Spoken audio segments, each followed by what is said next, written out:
Hi, it's Mike from Gear Diary, back again, taking a look now at AmpliTube Fender. Now immediately you'll see there's a name on here, Fender. All of the other AmpliTube amplifiers are just called AmpliTube. They're generic. Whether or not they try to simulate those classic amps, Fender, Marshall, etc., is besides the point, but these ones are actually brand name. They've worked with the people at Fender.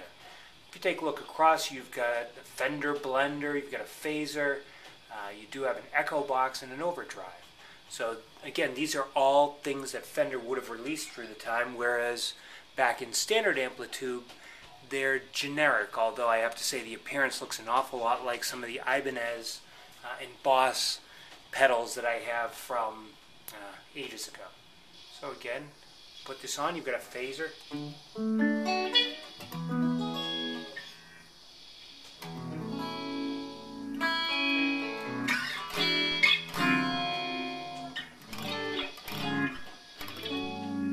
Now what I've chosen for an amplifier is a twin reverb, a real classic amp that was used for early rock, used a lot in jazz, country. It really cuts across just about every genre. And the reason for that is that it just, without anything else, it sounds great. You just put standard chords through it, put some kind of funky chords, you put some jazzy chords, whatever you put through it, it sounds great. And that's really one of the characteristics. That's why somebody would actually want a specific Fender amp kit. So let's just go straight to a preset. I'm going to go to AmpliTube Fender, choose factory, and what I'm going to do is I'm going to go to the jazz tone. And so that brings it right up to a wonderful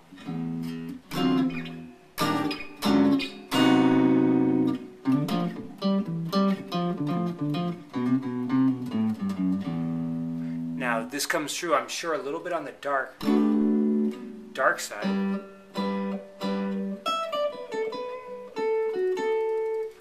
But it's got a nice full body tone coming through. I've actually got it playing through a Roland amp. Heresy, I'm sure, but as a result you still have the other pedals here. And again, if I wanted to tap in, it actually does not have in here the ability to bring up a wah pedal. I don't know if I can enable that. In fact, why don't we just go ahead and take a look. Go add gear, and one of the things new for this is restore purchases, and we'll go ahead and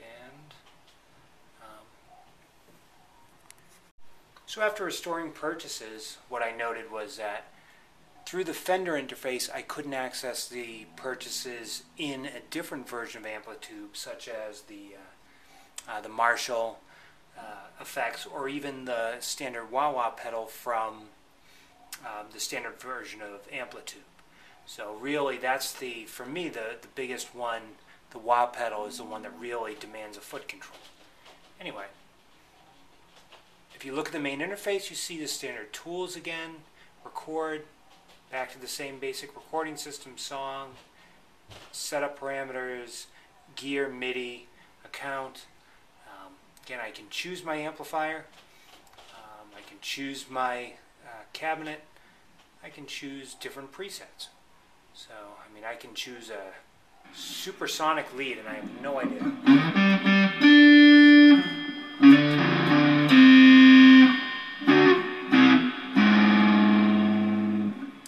Gets a nice crunchy lead type sound. Now, one thing is that you've got your favorites in there. So you've got a hot deluxe, and that would be a very standard traditional rockabilly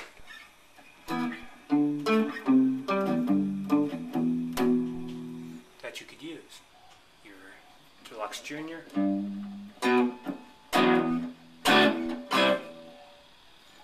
And so on. So again, you've got favorites. You can actually take these, assign them to favorites as well. It makes it very easy. Simplified amp layout, your different types of amps, different types of cabinets, presets, tuner is available right there if you did actually have it enabled. And again, the same thing, you have your set of 4 effects, that when the iRig Stomp is available, that will be able to control it as well. And certain of these pedals are controllable by MIDI command control. So that's about all there is for the AmpliTube Fender. Stability, performance, sound have all been really updated for the latest version on this and the standard AmpliTube, as well as MIDI control, the ability to restore purchases. If you get a new iPad, it makes it so much easier to do, and so on. There's just a ton of new stuff. Definitely check it out. They both have free versions available. Really worth your time to take a look. Mike from Gear Diary. Thanks and have a good day.